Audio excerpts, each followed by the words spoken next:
চট্টগ্রামে সাইফুল ইসলাম আলিফকে হত্যার প্রতিবাদ ও বিচার দাবিতে দেশের বিভিন্ন জেলায় বিক্ষোভ মিছিল ও প্রতিবাদ সমাবেশ হয়েছে। এতে আইনজীবী ছাড়াও অংশ নেন শিক্ষার্থীরা।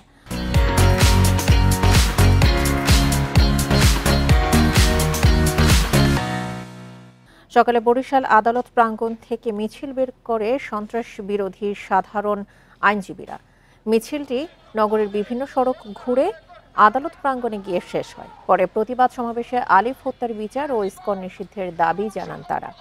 এছাড়া একই দাবিতে বিক্ষোভ করেছে অমৃতলাল দে কলেজের শিক্ষার্থীরাও। এদিকে আইনজীবী হত্যার প্রতিবাদে সুনামগঞ্জে বিক্ষোভ মিছিল ও প্রতিবাদ সমাবেশ করেছে জাতীয়তাবাদী আইনজীবী ফোরাম। হত্যার সুষ্ঠু তদন্তের দাবি তাদের।